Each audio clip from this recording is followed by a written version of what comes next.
नमस्कार दोस्तों, online study पे आप सभी दोस्तों का बहुत बहुत स्वागत। दोस्तों, यह जैन धर्म का दूसरा वीडियो है। इस वीडियो में हम लोग आज अध्ययन करेंगे कि जैन सभा के बारे में, कितने जैन सभा हुई और जैन का विभाजन कैसे हुआ और जैन साहित्य के बारे में अध्ययन करेंगे। इसके पहले वाले वीडियो में हम लोग अध्ययन किए थे कि जैन धर्म का उदय कैसे हुआ था, जैन धर्म का उदय किस परिस्थिति में हुआ था और जैन धर्म में कितने तीर्थंकर हुए, ये सब के बारे में और महावीर स्वामी के जीवन के बारे में भी हम लोग अध्ययन किए थे। तो आज का दूसरा वीडियो है, दो वीडियो के माध्यम से जैन धर्म खत्म हो जाएगा। तो आज हम लोग दोस्तों शुरू करते हैं कि जैन सभाएं के बारे में। ठीक है, जैन में दो सभाएं हुई, जैन धर्म का 2 सभाएं हुई। तो पहली सभा देखते हैं कब हुई थी। पहली सभा जो है जैन का, जो है जैन का पहली सभा 300 BC में, 300 ईसा पूर्व में हुई थी। ठीक है, कहाँ पे हुई थी? तो पाटलिपुत्र में, बिहार के पाटलिपुत्र में हुई थी पहली जैन सभाएं। ठीक है, पहली जैन सभा कहाँ पे हुई थी? तो पाटलिपुत्र में। पाटलिपुत्र कहाँ? बिहार की पाटलिपुत्र में। ठीक है, कब हुई थी? तो 300 BC में, 300 ईसा पूर्व। और पहली जैन सभा का नेतृत्वकर्ता कौन थे? नेतृत्व करने वाले कौन थे? तो स्थूलभद्र। पहली जैन सभा का नेतृत्व करने वाले व्यक्ति कौन थे? तो स्थूलभद्र थे। और जैन पहली, इसका मुख्य बिंदु क्या है? पहली जैन सभा में क्या हुआ था कि देखते हैं कि जैन धर्म की शिक्षाओं का संकलन जो है, जैन धर्म की शिक्षाओं का संकलन पहली जैन सभा के अंतर्गत, पहली जैन सभा में ही की गई थी। ठीक है, इसमें क्या है, 12 अंक का जो है, 12 अंक का संकलन जो है किया गया था। कब किया गया था? तो पहली जैन सभा में ही किया गया था। ठीक है, और जैन धर्म का विभाजन जिसको हम लोग पढ़ते हैं, एक श्वेतांबर है, दूसरा दिगंबर है। ठीक है, तो जैन धर्म का विभाजन कब हुई थी? तो जैन धर्म का विभाजन पहली सभा में ही हुई थी। जैन धर्म का विभाजन पहली जैन सभा के दौरान ही हुई थी। ठीक है, श्वेतांबर और दिगंबर। ठीक है, नेक्स्ट देखते हैं दूसरी जैन सभा कि दूसरी जैन सभा कब हुई थी। तो दूसरी जैन सभा का 512 ईस्वी में, दूसरी जैन सभा कब हुई थी? 512 ईस्वी में। पहले वाला क्या है? 300 BC है। ठीक है, 300 ईसा पूर्व जब, और दूसरा वाला क्या है? 512 ईस्वी में। ठीक है, और कहाँ पे हुआ था? तो वल्लभी में, वल्लभी गुजरात में है। ठीक है, गुजरात के वल्लभी जगह पे हुआ था दूसरी जैन सभा। ठीक, और दूसरी जैन सभा का नेतृत्व करने वाला व्यक्ति देवर्धिगण। क्या है? देवर्धिगण या क्षमा श्रवण। ठीक है, कहीं देवर्धिगण दिया रहेगा, कहीं क्षमा श्रवण, दोनों व्यक्ति थे। ठीक है, देवर्धिगण या फिर कह सकते हैं क्षमा श्रवण। ठीक, और दूसरी जैन सभा का मुख्य बिंदु क्या है कि दूसरी जैन सभा के दौरान ही जैन साहित्य को लिपिबद्ध किया गया था। जैन साहित्य का रचना हुआ था। कब हुआ था? दूसरी जैन सभा के अंतर्गत। ठीक है, नेक्स्ट हम लोग देखते हैं कि जैन ग्रंथ का जो है, जैन ग्रंथ एक है, जैन ग्रंथ परिशिष्ट पर्वन।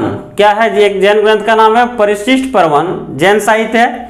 इसके अनुसार क्या है कि 300 BC में, 300 ईसा पूर्व में मगध में 12 वर्षों तक अकाल पड़ा था।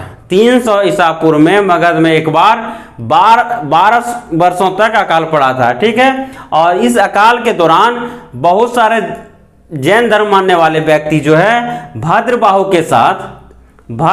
के साथ कहाँ चले गए? श्रवणबेलगोला चले गए। कर्नाटक में है श्रवणबेलगोला, कर्नाटक के श्रवणबेलगोला चले गए। ठीक है, बहुत सारे जैन भद्रबाहु के साथ। और कुछ जैन धर्म मानने वाले व्यक्ति जो है आपका स्थूलभद्र के साथ मगध में ही रुके रहे।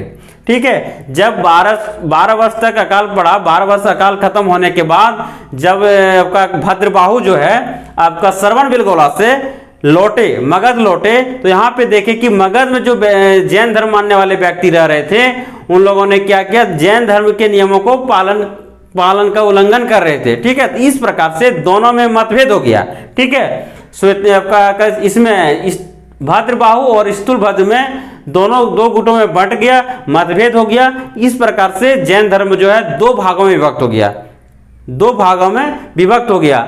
और एक श्वेतांबर कहलाया और एक दिगंबर। ठीक है, श्वेतांबर जो है, श्वेतांबर का नेतृत्वकर्ता कौन थे? तो स्थूलभद्र।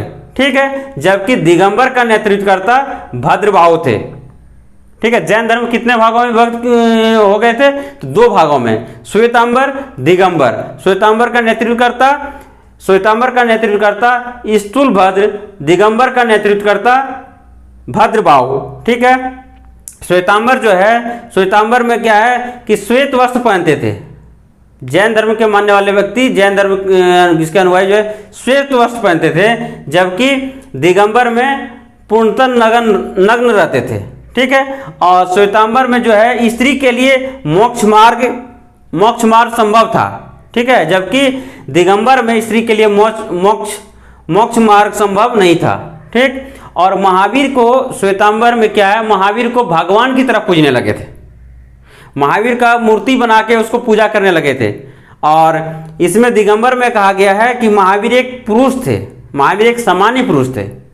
तो इसका मुख्य अंतर क्या है, हम लोग देखें कि श्वेतांबर में श्वेत वस्त्र पहनते थे, दिगंबर में नग्न रहते थे। श्वेतांबर का नेतृत्व करता स्थूलभद्र थे, दिगंबर का भद्रबाहु थे। ठीक है, और इसमें श्वेतांबर में बदलाव हो रहा था, दिगंबर में बदलाव नहीं हो रहा था, महावीर स्वामी के नियमों के अनुसार से चल रहा था। ठीक है, ये इसका मुख्य अंतर है श्वेतांबर और दिगंबर में। इसके बाद हम लोग आगे पढ़ते हैं जैन साहित्य के बारे में। जैन साहित्य को किस भाषा में लिखा गया है, तो जैन साहित्य को अधिकतर अर्धमागधी में लिखा गया है। किस भाषा में लिखा गया है, तो अर्धमागधी में। ठीक है, नेक्स्ट देखते हैं, एक है भगवती सूत्र। भगवती सूत्र के माध्यम से ही हम लोगों को, और एक है बौद्ध साहित्य में अंगुत्तर निकाय। जैन साहित्य का भगवती सूत्र और बौद्ध साहित्य का अंगुत्तर निकाय के माध्यम से हम लोगों को 16 महाजनपद के बारे में जानकारी प्राप्त होता है। 16 महाजनपदों के बारे में जानकारी हम लोगों को किसके माध्यम से प्राप्त होता है, तो भगवती सूत्र एवं अंगुत्तर निकाय से। ठीक है, तो भगवती सूत्र में क्या चीज का वर्णन मिलता है हम लोगों को, तो भगवती सूत्र में हम लोगों को महावीर के जीवन एवं अन्य जैन मुनियों के जीवन चरित्र के बारे में जानकारी मिलता है। कहां से, भगवती सूत्र से। और 16 महाजनपदों के बारे में भी जानकारी हम लोगों को मिलता है भगवती सूत्र से। ठीक है, नेक्स्ट है कल्प सूत्र। नेक्स्ट क्या है, कल्प सूत्र है। इसमें क्या, जैन धर्म का प्रारंभिक इतिहास के बारे में जानकारी प्राप्त होता है। जैन धर्म का प्रारंभिक इतिहास कहां से जानकारी प्राप्त होता है, तो कल्प सूत्र से मिलता है। 24 तीर्थंकर थे, इनके बारे में हम लोगों को कहां से जानकारी प्राप्त होता है, तो कल्प सूत्र से। और कल्प सूत्र का रचना करने वाले कौन व्यक्ति थे, तो कल्प सूत्र का रचना करने वाले भद्रबाहु थे। ठीक है, और इसको किस भाषा में लिखा गया है, तो इसको संस्कृत भाषा में लिखा गया है। कल्प सूत्र को किस भाषा में लिखा गया है, संस्कृत भाषा में, जबकि अधिकतर जैन साहित्य को अर्धमागधी में लिखा गया है और कल्प सूत्र को संस्कृत भाषा में। किसके द्वारा, तो भद्रबाहु के द्वारा। वही भद्रबाहु जो दिगंबर परंपरा को मानने वाले थे। ठीक है, दिगंबर परंपरा को मानने वाले भद्रबाहु जो थे, जिसका नेतृत्व जो कर रहे थे, वही भद्रबाहु हैं जो आपका कल्प सूत्र का रचना करते हैं। ठीक है, नेक्स्ट हम लोग पढ़ते हैं आचारांग सूत्र। आचारांग सूत्र क्या है, तो आचारांग सूत्र भी एक जैन साहित्य है। किस धर्म से, तो जैन धर्म से संबंधित है। जैन धर्म से संबंधित एक जैन साहित्य है आचारांग सूत्र। इसके आगे है परिशिष्ट पर्वन। परिशिष्ट पर्वन, परिशिष्ट पर्वन किसके द्वारा रचित है, तो हेमचंद्र के द्वारा। और परिशिष्ट पर्वन भी एक जैन साहित्य है। परिशिष्ट पर्वन भी एक जैन साहित्य है और यह किसके द्वारा रचित है, हेमचंद्र के द्वारा। और परिशिष्ट पर्वन के माध्यम से ही हम लोगों को यह पता चलता है कि 300 BC में मगध में अकाल पड़ा था और 300 BC में ही जैन धर्म 2 भागों में विभक्त हो गया था। यह जानकारी हम लोगों को कहाँ से मिलता है, तो परिशिष्ट पर्वन से। ठीक है, इसके आगे है अंग। जो अंग क्या है, अंग भी एक जैन साहित्य है। ठीक है, अंग कितने हैं, तो 12 अंग हैं। और अंग में क्या चीज का वर्णन मिलता है, तो अंग में जैन सिद्धांत के बारे में जानकारी प्राप्त होता है।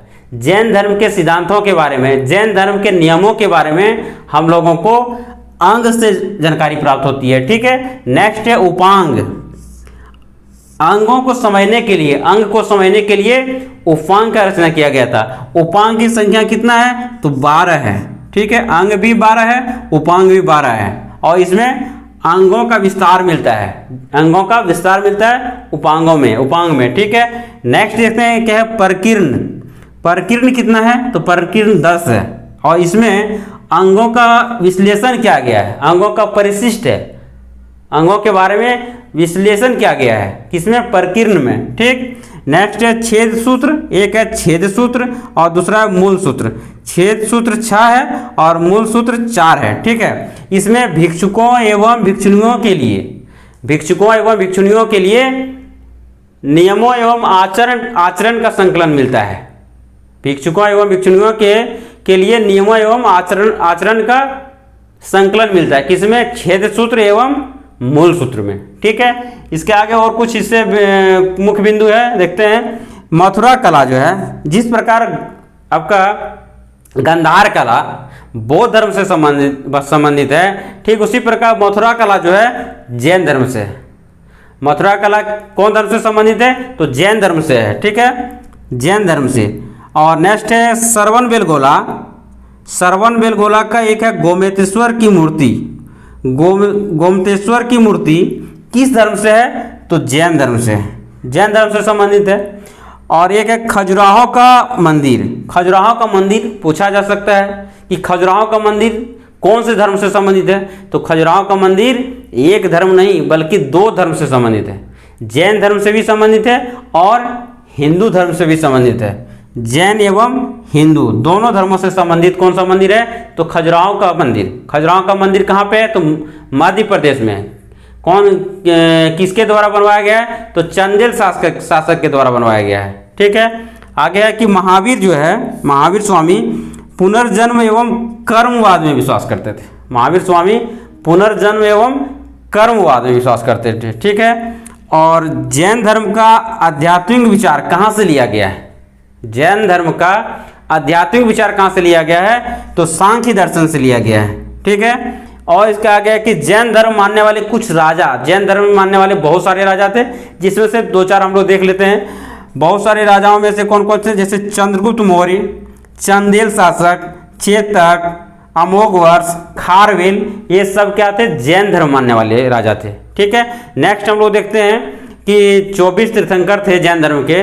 उनमें से 3-4 तीर्थंकर के बारे में जो अक्सर हमेशा एग्जाम में पूछा जाता है, उनके प्रतीक के बारे में कि कौन से तीर्थंकर के क्या प्रतीक थे। ठीक है, तो सबसे पहले हम लोग देखते हैं ऋषभदेव।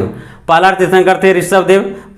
ऋषभदेव जो है, ऋषभदेव का प्रतीक है आपका वृषभ या बैल, जिसको हम लोग सांड भी कहते हैं। ठीक है, ऋषभदेव का प्रतीक क्या हो गया? वृषभ। ठीक, एक है अजितनाथ। अजितनाथ का क्या प्रतीक है? तो हाथी। अजितनाथ का हाथी। ठीक, नेक्स्ट है पारसनाथ। पारसनाथ का क्या प्रतीक है? तो सर्प है, सांप। ठीक, नेक्स्ट है महावीर स्वामी। महावीर स्वामी का क्या प्रतीक है? तो महावीर स्वामी का प्रतीक है सिंह। ठीक है, इस प्रकार से हम लोग जैन धर्म का दूसरा वीडियो भी हम लोग अच्छी तरह से अध्ययन कर लिए। तो दोस्तों आशा करते हैं कि आप लोगों को यह वीडियो बहुत ही अच्छा लगेगा। अगर अच्छा लगे तो लाइक कीजिए, कमेंट कीजिए और हमारा यूट्यूब चैनल ऑनलाइन स्टडी को सब्सक्राइब कीजिए और शेयर कीजिए। धन्यवाद।